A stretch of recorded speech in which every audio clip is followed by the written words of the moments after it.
Assalamualaikum warahmatullahi wabarakatuh. Perkenalkan, nama saya Hafsah Fadilah dari SMK Negeri 4 Kota Bogor. Sekarang saya duduk di kelas 10 TJKT 3.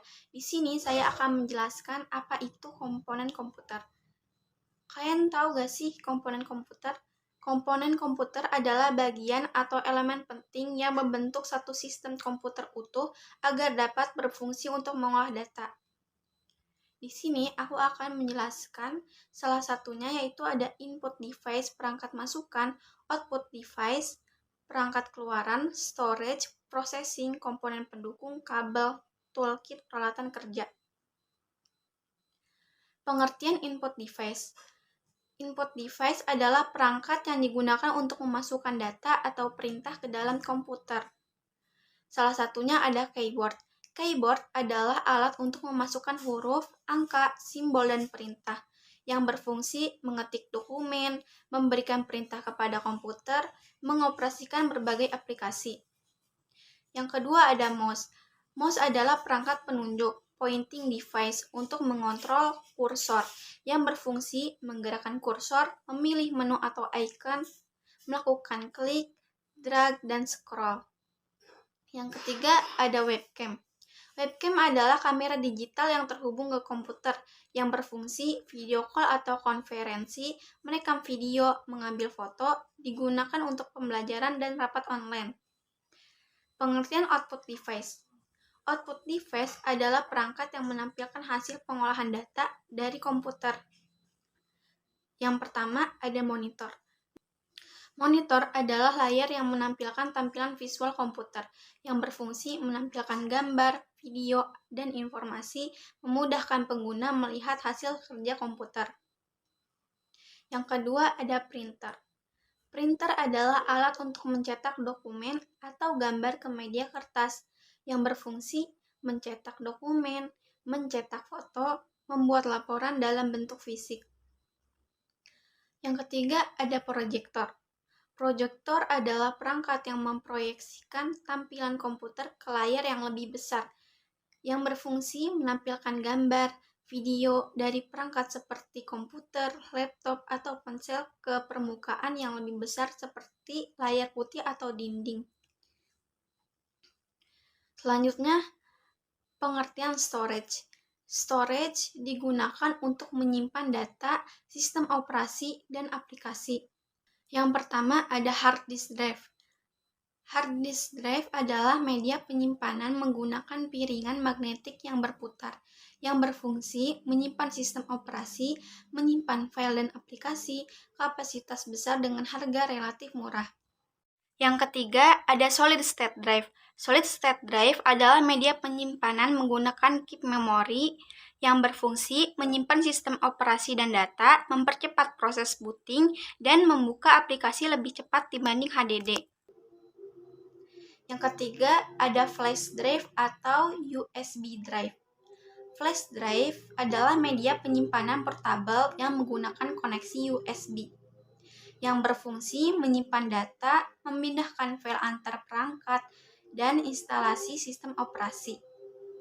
Selanjutnya ada pengertian processing.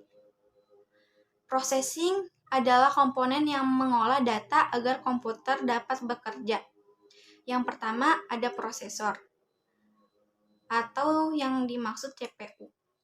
Prosesor adalah otak utama komputer yang menjalankan instruksi, yang berfungsi mengolah data, menjalankan program, mengendalikan seluruh proses komputer. Yang kedua, ada CPU, cooler atau heatsink. Heatsink adalah pendingin prosesor berupa heatsink dan kipas, yang berfungsi menurunkan suhu CPU, mencegah overheating, menjaga performa komputer. Yang ketiga, ada motherboard. Motherboard adalah papan sirkuit utama tempat semua komponen terpasang, yang berfungsi menghubungkan semua perangkat keras, menyalurkan data antar komponen, menyediakan slot untuk RAM, CPU, GPU, dan perangkat lainnya. Yang keempat, ada RAM. RAM adalah memori sementara yang digunakan saat komputer bekerja.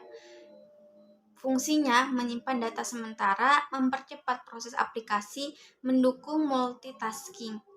Yang kelima ada VGA card.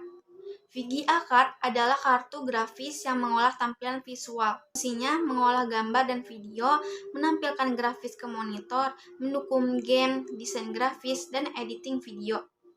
Yang keenam ada chipset.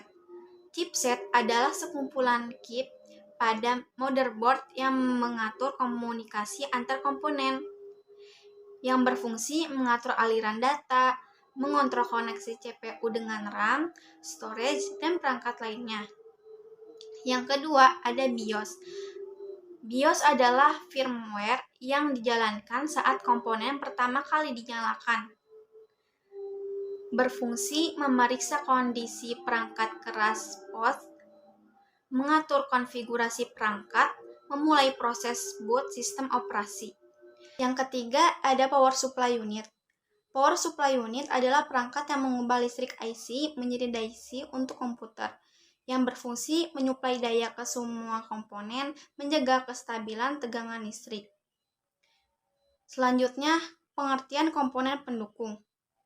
Komponen pendukung adalah perangkat keras atau tambahan yang melengkapi komponen utama seperti CPU dan RAM agar komputer dapat berfungsi secara optimal, aman, dan mudah digunakan oleh pengguna. Salah satunya ada casing. Casing adalah tempat untuk memasang dan melindungi seluruh komponen komputer. Berfungsi melindungi perangkat dari debu dan benturan, membantu sirkulasi udara, menjaga kerapihan instalasi. Yang kedua ada Wi-Fi adapter. Wi-Fi adapter adalah perangkat untuk menghubungkan komputer ke jaringan Wi-Fi yang berfungsi mengakses internet tanpa kabel, menghubungkan komputer ke jaringan nirkabel. Yang ketiga ada LAN card. LAN card adalah kartu jaringan yang menghubungkan komputer ke jaringan menggunakan kabel LAN. Berfungsi mengakses internet melalui kabel Ethernet, menghubungkan komputer ke jaringan lokal. Selanjutnya, pengertian kabel. Kabel adalah alat atau media untuk mengalirkan arus listrik, mentransmisikan sinyal data, atau mengirimkan gelombang cahaya dari satu tempat ke tempat lain dengan aman. Salah satunya ada kabel power. Kabel power adalah kabel untuk menyalurkan listrik ke komputer atau monitor. Berfungsi memberikan daya listrik agar perangkat dapat beroperasi. Yang kedua, ada kabel SATA. Kabel SATA adalah kabel data yang menghubungkan HDD atau SSD SATA ke motherboard, yang berfungsi mengirim data antara media, penyimpanan, dan motherboard. Yang ketiga, ada kabel VGA. Kabel VGA adalah kabel analog untuk menghubungkan komputer ke monitor atau proyektor. Berfungsi mengirimkan sinyal video. Yang keempat, ada kabel HDMI. Kabel HDMI adalah kabel digital yang mengirimkan video dan audio sekaligus. Fungsinya menghubungkan komputer ke monitor, TV, atau proyektor dengan kualitas gambar dan suara yang lebih baik. Selanjutnya ada toolkit. Toolkit adalah satu set alat-alat tangan yang disimpan di dalam satu wadah khusus untuk memudahkan penyimpanan, pengaturan, dan mobilitas saat melakukan pekerjaan perbaikan atau perakitan.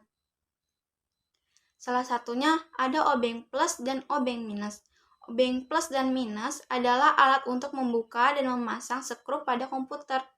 Fungsinya membongkar casing, memasang motherboard, PSU, HDD, ESD, dan komponen lainnya. Yang kedua, ada gelang antistatik. Gelang antistatik adalah gelang yang mencegah listrik statis pada tubuh. Berfungsi melindungi komponen komputer dari kerusakan akibat listrik statis. Sekian dari saya. Wassalamualaikum warahmatullahi wabarakatuh.